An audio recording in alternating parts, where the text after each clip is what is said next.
¿Sabías que en 1950, con una sola onza de oro, podías comprar cerca de 74 docenas de huevos o 41 galones de leche? Estamos hablando de dólares americanos. Ahora bien, la pregunta que nos tenemos que hacer es ¿qué podrías comprar hoy en día con esa misma onza de oro?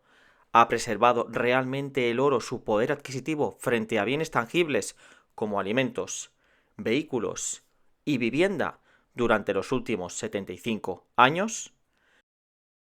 Bienvenidos al canal del Monito Plateado. Hoy os traigo un estudio sólido y fundamentado con datos oficiales donde analizaremos la evolución real del poder adquisitivo del oro comparado con otros bienes cotidianos y tangibles esenciales, como pueden ser la leche, los huevos, la vivienda o vehículos.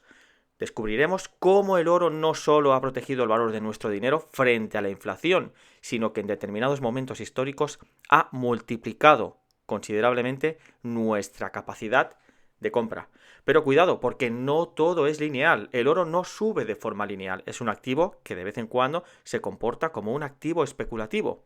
Así pues, el metal amarillo también atraviesa ciclos alcistas pronunciados seguidos de largos periodos de estancamiento. Por eso en este análisis también profundizaremos en cómo usar estratégicamente el metal precioso, el oro, dentro de una cartera equilibrada, considerando su naturaleza cíclica.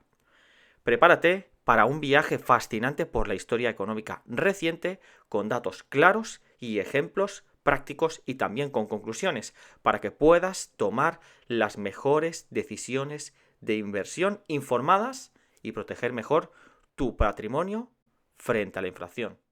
Muy bien, os voy a explicar un poquito el estudio que he hecho. Básicamente lo que he hecho es, he tomado como referencia, hace un par de semanas hicimos un vídeo que se llamaba Oro e inflación en los últimos 100 años, más o menos, ¿eh? Y construí este Excel que tenemos ahora mismo en pantalla. Volveré a poner el enlace de este Excel que es público para todo el mundo en la descripción del vídeo y hacíamos un análisis del oro contra diferentes factores, el índice de inflación acumulada, el oro y el índice Case-Shiller, que era una manera de medir la vivienda ajustado por inflación. Entonces, me estaba haciendo una pregunta y diciéndome, ¿podríamos comparar el oro contra otros activos tangibles que podemos usar en el día a día? Es decir, podríamos compararlo con la leche, podríamos compararlo con los huevos, podríamos compararlo con la vivienda y podríamos compararlos, por ejemplo, con un vehículo. Y he encontrado, junto con la ayuda de la inteligencia artificial, he encontrado que sí, que se puede comparar, eso sí.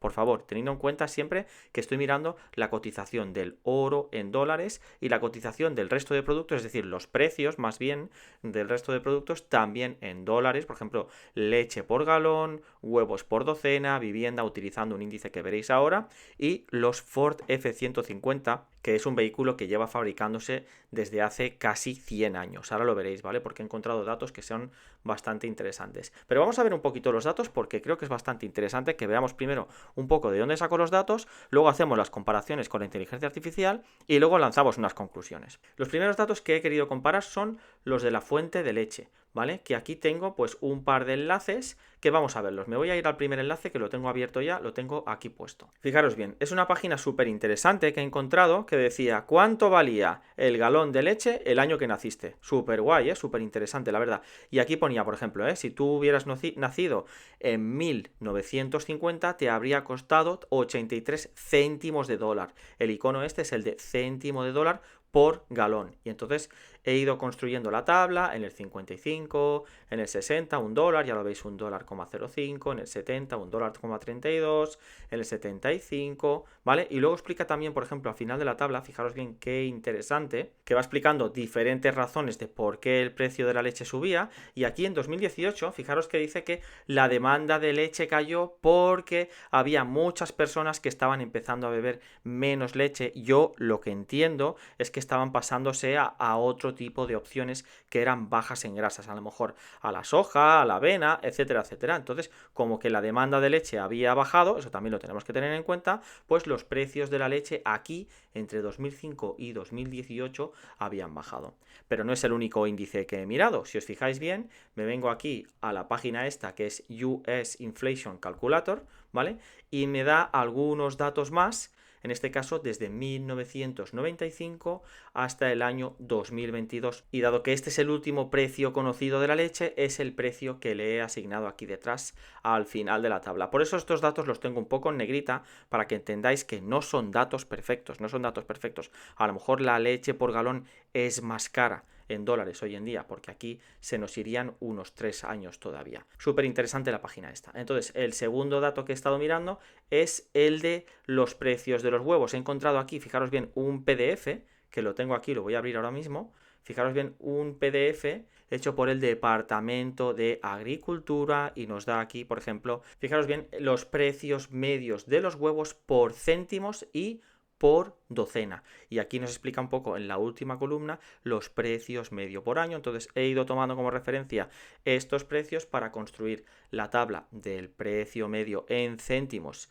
de los huevos, y además lo he completado con el otro dato de aquí de la FRED de San Luis, es decir, de la Reserva Federal de San Luis, en donde tenemos aquí graficado los precios de los huevos desde el año 1980. Por cierto, fijaros bien cómo la materia prima de los huevos pues ha subido una barbaridad y parece que está en su máximo histórico. De hecho, la última lectura que tenemos, que es de enero de 2025, es un 4,95, es decir, $4,95 por docena, que si no recuerdo mal es el dato que he asignado aquí a los huevos. Vamos a ver ahora el tema de la vivienda. Fijaros bien, para la vivienda he utilizado la fuente de datos de precio de la vivienda también de la Reserva Federal de San Luis, que es este dato que estamos viendo aquí. Lo que pasa es que este dato empieza en 1965 y he completado los datos del principio de la tabla con datos que me ha proporcionado la propia inteligencia artificial. Pero bueno, aquí he ido calculando los datos del primer trimestre de cada año, he ido tomando como referencia el primer trimestre de cada año. Por ejemplo, para 1970 he cogido el Q1, 23.900, Q1 de 1970, 23.900. Aquí tenemos el dato y he ido haciendo lo mismo con todos y cada uno de los datos que he conseguido. Ya de nuevo os digo, no son datos perfectos, no lo son, no pretendo que lo sean, pero son datos que son datos oficiales y son datos que se deben acercar bastante a la realidad.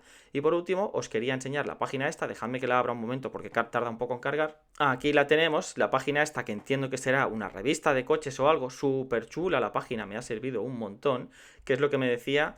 Fijaros bien, esto es lo que habrías pagado por el Ford F-150, que por lo que tengo entendido es la ranchera esta tan chula que fabrica Ford desde hace prácticamente 100 años. De hecho, si vemos aquí, ahí tienen una tabla súper chula.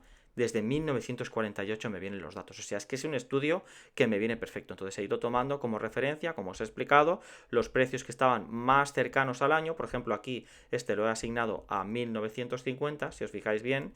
1950 le he asignado estos $1.279 para comprar el Ford F50 y he ido siguiendo, bueno, no era el Ford F50, aquí era el F1, aquí el F100, luego hubo otra generación F150 y los últimos datos que me faltaban, como os he enseñado, como que aquí la tabla se me acaba en 2015, los últimos datos me he ido a internet y he hecho búsquedas para el Ford del año 2020 y para el Ford F50, que aparte es guapísima la camioneta esta, del año 2025, y he terminado de construir la tabla. Y estos son los datos, esta es la tabla completa desde 1950 hasta el año 2025.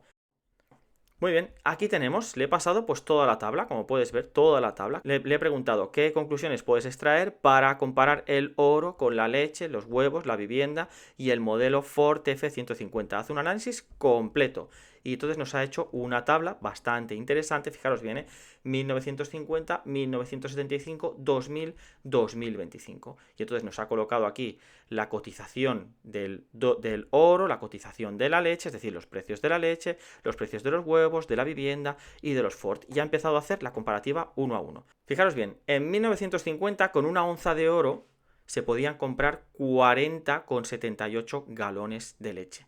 ¿Vale? En 1975, 117, en el 2000, 101, aquí hubo una caída de la cotización del precio del oro y aquí, en el año 2025, 641 galones. Por lo tanto, la conclusión clave, ¿cuál es? El oro ha incrementado sustancialmente su poder adquisitivo en comparación con el bien tangible leche, en este caso galones de leche, aunque hay que tener en cuenta que ha tenido altibajos como en el año 2000. ¿Por qué se debe eso? Eso se debe porque si vemos, por ejemplo, el gráfico del oro, si vemos el gráfico del oro a partir de 1975, que sería la zona esta que estoy señalando aquí, cuando llegó en 1980 el oro había subido, me parece que un 300 o un 400 y pico, y luego tuvo una bajada espectacular y se quedó unos 20 años en este lateral con precios bastante deprimidos. ¿Por qué? Porque había tenido una explosión alcista de cotizaciones. De hecho, vamos a mirarlo. Desde aquí hasta el máximo. Había subido un 617% en 3 años. Y claro, cuando el oro se comporta de esta manera, más o menos nos ha enseñado durante mucho tiempo que cuando se comporta de esta manera, con subidas tan verticales, luego vienen periodos de mucha calma, periodos que pueden durar varios años. Y eso explicaría un poco esa fluctuación entre el poder adquisitivo del oro contra los galones de leche, que veremos que es algo que se repite en la comparativa con otros activos. Fijaros bien, bueno, no son activos, son bienes tangibles, perdonadme. El oro contra los huevos. En 1950, una onza de oro podría comprar 73,59 docenas de huevos. Luego en el 75, 400. En el 2000, de nuevo, tenemos una bajada por ese hecho que acabamos de ver, pero para terminar en el 2025 con 530 docenas. Es decir, de 73 a 530 docenas. También tenemos que tener en cuenta una cosa, el oro no cotiza solo, es decir, los precios del oro no cotizan solos, cotizan con todo el contexto. Yo qué sé, por ejemplo, si las mineras descubren un nuevo método para extraer oro que es mucho más eficiente. Y lo mismo para los huevos, si salen métodos alternativos para poder crear huevos que sean mucho más eficientes, granjas, no tengo ni idea porque no soy agricultor, granjas que sean muchísimo más eficientes, eso podría hacer que los precios de las docenas de los huevos bajaran, pero a fin de cuentas nosotros como seres humanos necesitamos consumir leche o sus derivados, ya me entendéis, necesitamos consumir huevos, necesitamos consumir maíz, necesitamos vivir en una casa, en una vivienda y necesitamos vehículos. Es para dar algunos datos. Vamos a ver la comparativa con la vivienda. Vamos a verla. Esta es interesante, porque es una pregunta que me han hecho en el canal varias veces.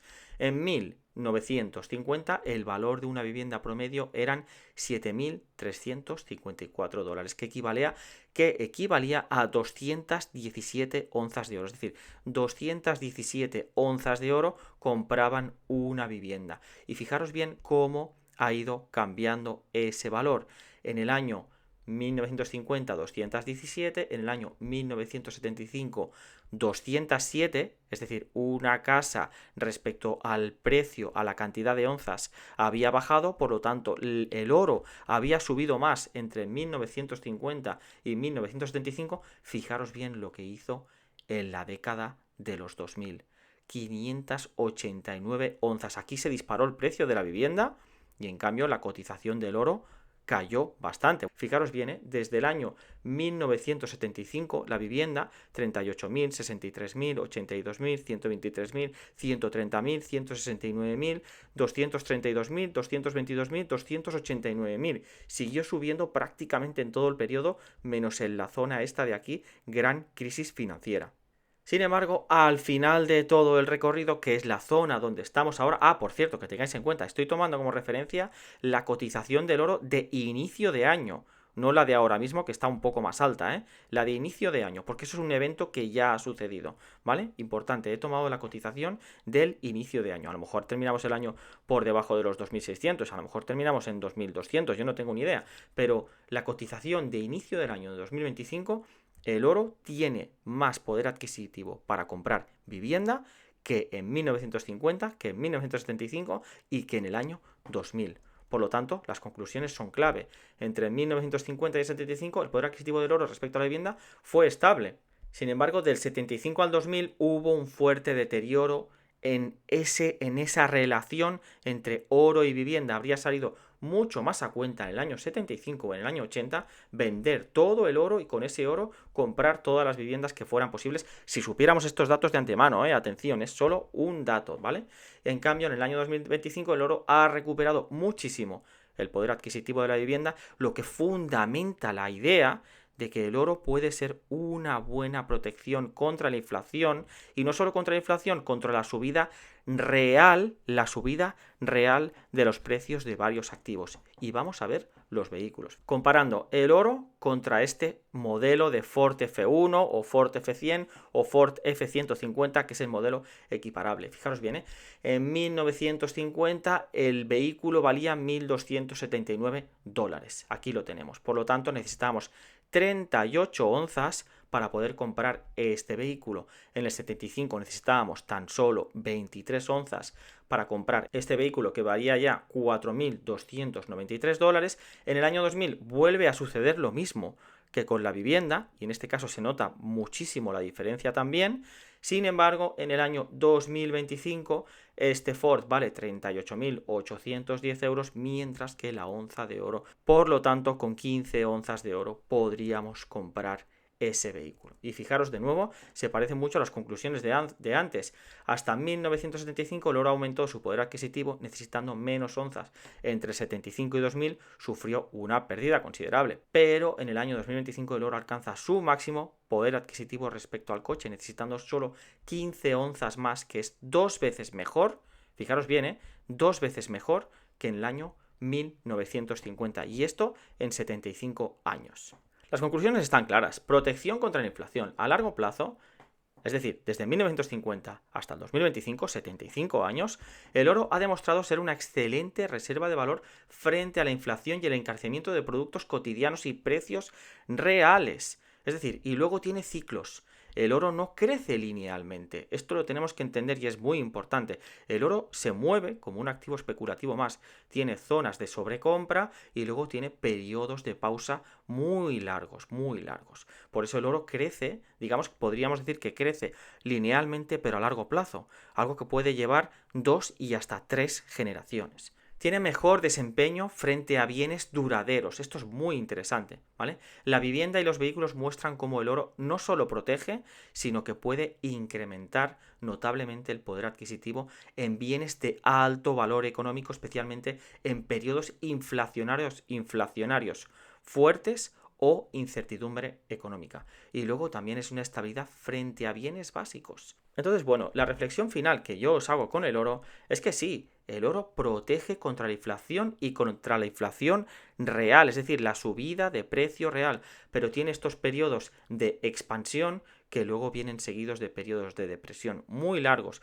Por eso tenemos que tener muy en cuenta cuando el oro se está acercando a un periodo de expansión, como los que hemos vivido en el año 1980 y en el año 2010. ¿Creo yo que estamos en un periodo de expansión? Yo creo que sí. Creo que ahora mismo estamos en un periodo de expansión, pero no tengo claro si el límite de ese periodo de expansión actual del oro podría llegar, por ejemplo, en 2030 con una cotización a 4.000, o a lo mejor ya hemos llegado a él con este acercamiento a los 3.000 y ahora nos espera, por ejemplo, una relajación de 2, 3 o 5 años. Eso lo desconozco. Lo que sí que tengo claro es que en periodos de depresión, cuando el oro, digamos, que cotiza de forma barata, es el punto clave.